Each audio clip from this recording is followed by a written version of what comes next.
नमस्कार, मी प्रतिभा आपले होमफूड मराठी या चॅनलवरती आपले स्वागत करत आहे। आज आपण छान फिश फ्राय बनवणार आहोत, तीही कतला मच्छीची साध्या आणि सोप्या पद्धतीने। आज आपण छान मस्त फिश फ्राय करणार आहोत। चला तर रेसिपीला आपण आता सुरुवात करू। त्यासाठी साहित्य बघूया।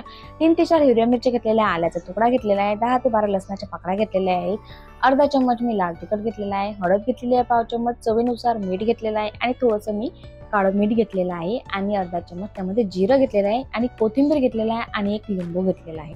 लिंबू घातल्याने मस्त जे फिश फ्राय आपण बनवतो त्याला मस्त चटपट तशी चव येते आणि काळं मीठ सुद्धा घेतलेलं आहे त्याबरोबर। चला आता आपण संपूर्ण मसाले मिक्सरच्या पॉट मध्ये घालूया आणि याची छान मस्त एक पेस्ट तयार करून घ्या। पाणी न घालता आपण याची छान पेस्ट तयार करून घेऊया। जर गरज तर वाटली तर तुम्ही 1 ते 2 चमच्यामध्ये पाणी घालून घेऊ शकता। बघा अशा पद्धतीचं मस्त छान आपल्याला असं वाटण बनवून घ्यायचं आहे। त्यानंतर वरून थोडासा मी कोथिंबीर सुद्धा घातलेली आहे। बघा फिश फ्राय बनवण्यासाठी बघा अर्धा किलो ही फिश आणलेली आहे आणि ही कतला फिश आहे आणि मस्त पातळ पातळ स्लाइस मध्ये अशी कट करून आणलेली आहे। पातळ स्लाइस मध्ये कट करून आणल्याने काय होते, आपली फिश फ्राय लवकर शिजते आणि आतमध्ये कच्ची सुद्धा राहत नाही। बघा अशा पद्धतीची फिश कट करून आणलेली आहे। आता जो आपण मसाल्याचं वाटण बनवलं आहे ते संपूर्ण फिश वरती आपण घालून घेऊया आणि वरून थोडासा मी कोथिंबीर सुद्धा घातलेला आहे। त्यानंतर बघा जे आपण लिंबू घेतलेला आहे ते लिंबू मी पूर्णपणे असं पिळून घेते का गाळणीच्या साहाय्याने, त्यामुळे यामध्ये जे बी वगैरे आपलं पडणार नाही। बघा असं संपूर्ण मस्त लिंबू काढून आपण पिळून घेणार आहोत यावरती।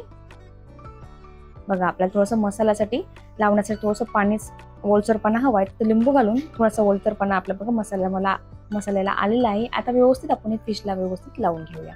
बघा संपूर्ण फिशला आपण व्यवस्थित लावून घेऊया आणि हे फिश मस्त 15 ते 20 मिनिटं छान मुरत ठेवूया। मसाल्यामध्ये अशी मुरत फिश ठेवल्याने फिशला जे चव सुद्धा छान येते आणि मसाल्यामध्ये छान अशी चविष्ट आपली फिश तयार होते। बघा अशा पद्धतीने बघा संपूर्ण फिशला मी मसाला लावून घेतलेला आहे। अशा पद्धतीने झटपट मस्त फिश फ्राय तुम्ही नक्की घरी एकदा ट्राय करून बघा।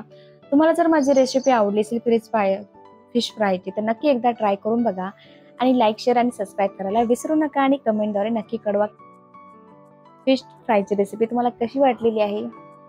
बघा आता आपली 15 ते 20 मिनिटं ठेवून झालेलं आहे। त्यानंतर बघा मी पॅन घेतलेला आहे। आपण आता डीप फ्राय न करता बघा पॅन मध्ये आपण थोड्याशा तेलामध्ये ही जे फिश फ्राय आपण फ्राय करून घेणार आहोत। बघा संपूर्ण पॅनला मी असं व्यवस्थित तेल लावून घेतलेलं आहे आणि एक एक पीस असा पॅन मध्ये घालून घेत आहे। बघा आता असे पातळ पातळ स्लाइस असल्याने फिश शिजायला जास्त वेळ लागत नाही। 4 ते 5 मिनिटांमध्ये मस्त फिशचे जे पीसेस आहेत छान शिजून तयार होतात। बघा अशा पद्धतीने संपूर्ण फिश मी घालून घेत आहे। बघा आता आपण याला 2 मिनिटं हलवणार नाही आणि 2 मिनिटांनंतर मस्त फिशचे जे आपले पीसेस आहेत ते आपण पलटून घेऊया। बघा मस्त अशी साधी आणि सोपी रेसिपी आहे आणि झटपट होणारी आहे। या फिश फ्रायला तुम्ही वरून रवा सुद्धा लावण्याची पद्धत आहे, ती सुद्धा तुम्ही लावू शकता, पण मी साध्या पद्धतीनेच करत आहे। बघा 2 ते 3 मिनिटं झाल्यानंतर बघा आता हे फिशचे जे पीसेस आहेत छान खालच्या बाजूने छान शिजले गेलेले आहेत। आता आपण याला पलटून घेऊया। बघा अशा पद्धतीने मी फिशला पलटून घेत आहे। बघा अशा पद्धतीने दोन्ही साइडनी मी आता हे फिश आपण व्यवस्थित शिजून घेऊया। जे पीसेस आपल्या फिशचे तुकडे जर पीसेस जे असतील मोठे असतील तर तुम्ही यावरती थोडंसं झाकण ठेवू शकता 1 ते 2 मिनिटं। वाफेने जे पीस आहे ते लगेच शिजून येतात। मग हे पातळ स्लाइस असल्याने मी यावरती झाकण ठेवत नाही। बघा फिशचे तुकडे आपण मस्त पीसेस आपले छान व्यवस्थित शिजलेले आहेत। अशाच पद्धतीने राहिलेली फिश सुद्धा आहे ती सुद्धा मी तयार करून घेणार आहे।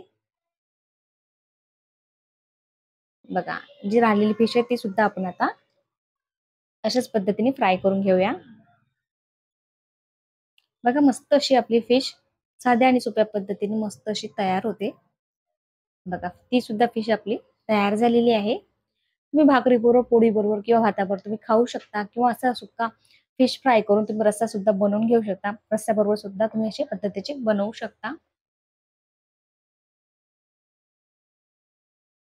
बघा छान अशी आपली फिश फ्राय तयार झालेली आहे। बघा मी आता हे फिश फ्राय आपल्या पांढऱ्या भाताबरोबर घेत आहे। साधा भात शिजवलेला आहे त्याबरोबरही फिश फ्राय घेणार आहे। बघा अशा पद्धतीने बघा असं भात शिजवून घेतलेला आहे।